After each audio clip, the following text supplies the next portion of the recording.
सुप्रभात। अहंकार समर्पण। अहंकार समर्पण। जिस मनुष्य को सत्ताधिकार और प्रभुत्व प्रिय है उसे मुक्ति नहीं मिलती। अहंकारी व्यक्ति परमात्मा का दर्शन नहीं कर सकता। यह अहंकार पूर्ण समर्पण से ही नष्ट होता है। गुरु में फना हुए बिना इससे मुक्ति नहीं। अपने इष्ट की रुचि पूर्ति में परम संतुष्ट रहना, अपने को उन्हीं में देखना, उन्हीं का सब कुछ मानना, अपने लिए कुछ ना चाहना ही समर्पण है। गुरु समूहों में नहीं, आत्माओं में रुचि रखते हैं। उन आत्माओं में जो उनको पीछे चलेंगे तथा सचमुच अपने को अनुशासित करने के इच्छुक हैं। सच्चा शिष्य वही है जो गुरु के अनुशासन को स्वीकार कर मुक्ति की इच्छा रखता है तथा अपने आप को गुरु के ज्ञान निर्देशित शिक्षाओं द्वारा अनुशासित करता है। परंतु अधिकांश शिष्य स्वयं गुरु बनना चाहते हैं। सत्संग के लिए स्वाध्याय आवश्यक है। अपना निरीक्षण करना, अथवा मैं क्या हूँ, मेरा क्या है, इसका निर्णय करना ही स्वाध्याय है। आत्मनिरीक्षण एवं गुण दोष विवेचन के लिए सूक्ष्म बुद्धि की अत्यंत आवश्यकता है, जिसका कि विकास कर्तव्य कर्म के द्वारा होता है, केवल पठन श्रवण से नहीं। ज्ञान का प्रकाश निर्मल बुद्धि में ही होता है। हम अपने बौद्धिक ज्ञान के द्वारा दूसरे के दोषों को तो बड़ी पैनी दृष्टि से देखते हैं, परंतु जहाँ हम दुखी होते हैं, खिन्न होते हैं, क्षुभित केंद्रित होते हैं, वहाँ पर उन दोषों को देखना भूल जाते हैं जिनके कारण ही हमें अशांति मिल रही है। तो जहाँ तक हो गुरु बनने की चेष्टा कभी मत करो, शिष्य ही रहो, इसी में तुम्हारी भलाई है। कहीं भगवान की प्रेरणा से गुरु बनना ही पड़े तो सावधान हो जाओ, तुम्हारी जिम्मेदारी और भी गुरुतर हो जाती है। गुरुपन का घमंड ना करो। सदा सर्वदा सचेत रहकर निष्कपट भाव से बाहर और भीतर से अपनी प्रत्येक चेष्टा को शुद्ध, सात्विक और भगवत सेवामयी बना लो। तुम्हारी एक भी चेष्टा, एक भी क्रिया ऐसी नहीं होनी चाहिए जिससे गुरु परंपरा के प्रति किसी भी मन में तनिक सी भी अमंगलमयी अश्रद्धा उत्पन्न हो। भगवान से सदा प्रार्थना करते रहो, उनकी कृपा के बल पर ऐसा दृढ़ निश्चय रखो जिससे कभी कोई अनीति, दुराचार, अनाचार बने ही नहीं। शिष्यों को जैसा बनाना चाहते हो स्वयं पहले अपने आचार विचार से, क्रिया और भावना से वैसे ही बन जाओ। पहले अपने गुरु बनो, फिर दूसरे के। पहले अपने गुरु बनो।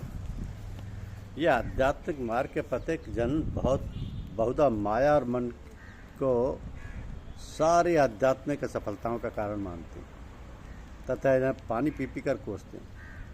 उनका ये विचार आंशिक रूप से सत्य भी है, इसलिए साधकगण इससे बचने का भरसक प्रयत्न भी करते हैं, परंतु किसी न किसी रूप में इसकी चपेट में आ जाती है। उपासना करके जो जो साधक सूक्ष्म एवं सतर्क होता जाता है, दोनों चीज़ें भी सूक्ष्म एवं साधु वेश धारण कर साधक के पीछे लगी रहती हैं तथा जरा सा भी अपने ऊपर भरोसा करने पर यह साधक को अपना शिकार बना लेती है। इसका सबसे अच्छा तरीका किसी समर्थ सदगुरु के प्रति पूर्ण रूप से समर्थन ही, जो अपने प्रिय शिष्य को सब प्रकार के खतरों से बचाता रहता है। एक साहब परम संत महात्मा ब्रजमोहन लाल जी साहब के पास आए तथा उन्हें 60,000 रुपये नजर की तथा निवेदन किया कि भाई साहब, मेरी हार्दिक इच्छा है कि इन रुपयों से एक इमारत का निर्माण किया जाए जिसमें इस विद्या की शिक्षा, प्रचार और प्रसार का कार्य हो। एक इच्छा उन्होंने और व्यक्त की कि उस इमारत पर एक छोटी सी उनके नाम की पट्टिका भी लगवा दी जाए। इतना सुनते ही परम संत महात्मा ब्रजमोहन लाल जी साहब ने उन 60,000 रुपयों को उन साहब को वापस कर दिया तथा फरमाया कि आध्यात्मिक सेवा के साथ अपना नाम नहीं जोड़ना चाहिए। इसके आगे और फरमाया कि इस सेवा के लिए इमारतों की कतई ज़रूरत नहीं, इसके लिए तो कुछ चरित्रवान व्यक्ति चाहिए। परम संत महात्मा ब्रजमोहन लाल जी साहब एवं परम संत महात्मा श्यामबिहारी लाल जी साहब द्वारा आजीवन इस कथन का इतनी खूबसूरती के साथ पालन किया गया कि उनकी मिसाल मिलना बहुत कठिन है। ये दोनों ही महात्मागण सरकार के उच्च पदों पर रह चुके हैं, परंतु इनके पार्थिव शरीरों का अंतिम संस्कार तक किराए के मकानों में ही हुआ है। ये साहिबान इतने प्रतिभा संपन्न थे कि एक मकान क्या चीज़ है, अगर ये चाहते तो कॉलोनियाँ बसा सकते थे। हमारी परंपरा के आचार्यों ने माया व मन को बिल्कुल बेकार नहीं समझा, वरन उसके गुणों से भरपूर फायदा उठाया है। परम संत महात्मा ब्रजमोहन लाल जी साहब कहा करते थे कि यह संसार सार व असार की मिलोनी है, इसलिए इसे संसार कहा जाता है। महात्मा तुलसीदास जी ने भी श्री रामचरितमानस में ऐसी बात को कहा है। आपने लिखा है कि भगवान ने संसार की रचना गुण व अवगुण दोनों को मिलाकर की। संत रूपी हंस इस गुण रूपी दूध को ग्रहण कर लेते हैं तथा विकार रूपी जल को छोड़ देते हैं। इसीलिए परम संत महात्मा रामचंद्र जी साहब, जिन्हें हम पूज्यपाद लाला जी साहब के नाम से सादर स्मरण करते हैं, उनको उनके सदगुरुदेव ने जब उन्हें अपना आध्यात्मिक स्वत्वाधिकार सौंपा था, तब एक महत्वपूर्ण बात और कही थी कि स्वांग रचने में माया की मदद लें। अब स्वांग रचने से आश्रय अपने को छिपाने से है। एक साधु का सबसे महत्वपूर्ण कार्य अपने को छिपाने का है। पूज्यपाद महात्मा रखपर दयाल जी महाराज, जिन्हें कि हम लोग पूज्यपाद चचा जी महाराज के नाम से सादर स्मरण करते हैं, कहा करते थे कि यह दौलत एक खुशबू की तरह है,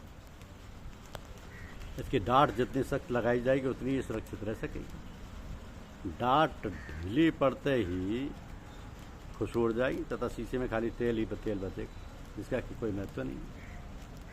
तो जो लोग माया की प्राप्ति के लिए माया की शरण में जाते हैं, उन्हें माया ऐसी पटकनी देती है कि वे कहीं के नहीं रहते। परंतु जो साधु जन माया की शरण में अपनी दौलत की रक्षा के उद्देश्य से जाते हैं, माया उनकी माँ की तरह रक्षा करती है।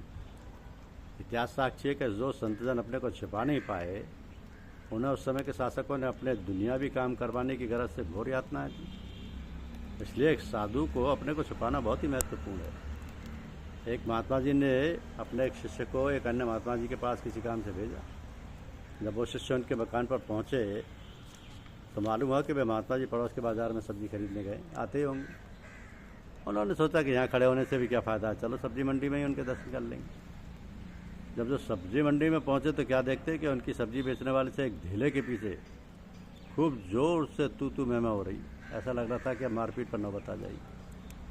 थोड़ी देर बाद जब मामला शांत हुआ तो महात्मा जी अपने घर के लिए चल पड़े और सज्जन भी चुपचाप उनके पीछे पीछे उनके घर में प्रवेश कर गए तथा उनके मुड़कर देखने पर बाकायदा प्रणाम किया तथा अपने आने का कारण बताया। तो महात्मा जी ने उन्हें बड़े ही आदरपूर्वक नाश्ता करवाया। जब वह नाश्ता कर चुके तब उनके सामने हाथ जोड़कर खड़े हो गए तथा बड़ी विनम्रतापूर्वक निवेदन किया कि मैं बहुत ही हैरान हूँ कि आपके उस सब्जी मंडी वाले तथा यहाँ घर वाले स्वरूप को देखकर। उन महात्मा जी ने मुस्कुरा कर कहा कि बेटे, अगर ऐसा ना किया जाए तो अपने को छुपाना मुश्किल हो जाए। अपनी दौलत को छिपा कर रखने के लिए वो सब्जी मंडी वाला स्वरूप धारण करना पड़ता है। अपने बड़े सुपुत्र के पुलिस विभाग में नौकरी लग जाने के बाद पूज्यपाद चचा जी महाराज जी स्थायी रूप से सपरिवार कानपुर में रहने लगे थे। संस्कारी व्यक्ति थे, कानपुर में रहते थे। परम संत महात्मा जगमोहन नारायण जी का तरीका कुछ अलग था। वो अपने कोतवाली रोड पर एक पंसार गिरी, धनिया, मिर्ची, हल्दी वगैरह की दुकान खोल रखी।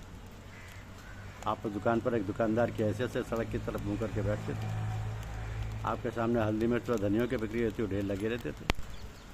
परंतु पीठ के पीछे आध्यात्मिक सेवा चला करती थी। अक्सर लोग आते और चुपचाप उनकी पीठ के पीछे बैठ जाया करते थे। घंटों पूजा करते थे। धन्यवाद।